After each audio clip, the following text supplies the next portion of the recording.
घुमू दे एकच दिन राती.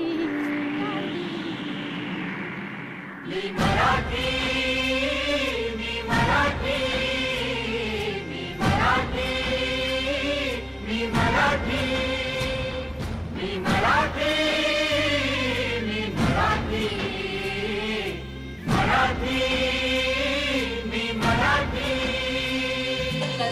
आणि दरबारी कामच बोला जातात. क्षमा करिता आपण काय गोष्ट केली लक्ष दिलं सुनावून केलं पण आता आपल्या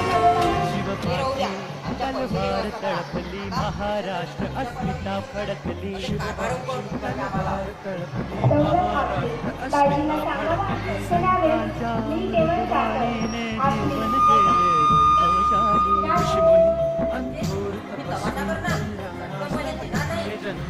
आदर्शाचे अमोल लेणे या भूमी. आम्ही उचल करू शकतो. क्षमा करावी स्वामी पण मी कोशातून नाही देऊ शकत. आम्हाला आमच्या कणकेचे पैसे हवेत. आम्ही नेणारच.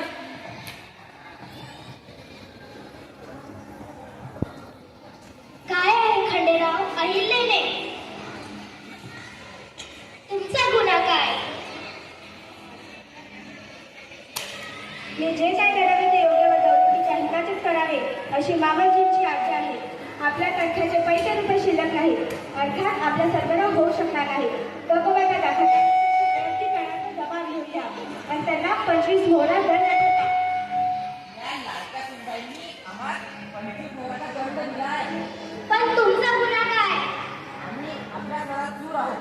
हाच आमचा गुन्हा माणूसवी. कोणते नाट? तुमचे नाट तलवारीचे नव्हते. तसे असते तर अहिल्यास दौलतीची चिंता करण्याचे कारण उरले नसते खंडेराव. त्या बापांनी तुम्हाला डोक्यावर बसवले. याचा कवडी किंमत नाही तुम्हाला. क्षमा करावी स्वामी पण आपल्या कंठाची वार्षिक रक्कम 2 मासातच निर्गत झाली आहे. काय करून पाहिजे? पतिव्रतेचा धर्म कसा सांभाळेल? पतीला दंड केला त्यांचा अपमान केला हे तर चुकलेच ना. धर्माने जगावे तरी कसे? अहिल्ये धर्माचा बागुलबुवा करू नकोस आणि अजिबात घेऊ नकोस. मी दंड भरण्याची व्यवस्था करते. काळजी करू नकोस. दौलत चोख ठेवणे हाच तुझा धर्म. पतिव्रता धर्मापेक्षा याच धर्माचे पालन करी जी पाहिजे. आलो चौंडी गावाच्या पाटलाची पोरं आपण नदीकाठी शंकराच्या देवळात गावची शिवलिंग बनवत होते. अचानक उजळलेला बेफाम घोडा सखा तर पळून गेला आणि आपण त्या वाळून घडविलेल्या शिवलिंगावरती अवघशरी टाकत ते राखत होतो. तर माझं काय चुकले?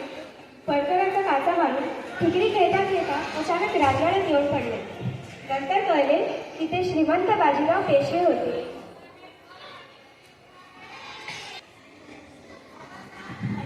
अहिल्ये अगं तुझं लक्ष कुठे हरवलं? पैंजण घालते पायी आणि मेकलं ढाकती सोबत आली जणू.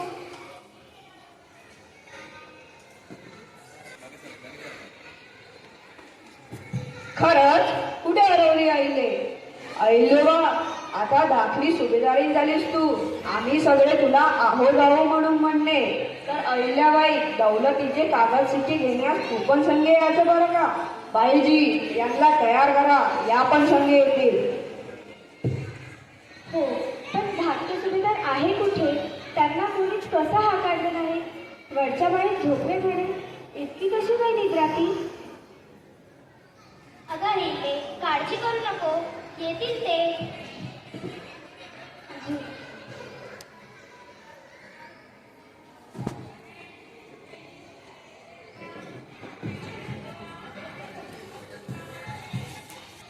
हे तबक मी घेऊन जायचं का? हो हो घेऊन जा. अगदी आज प्राण तुझे भावे सांभाळा बरं का.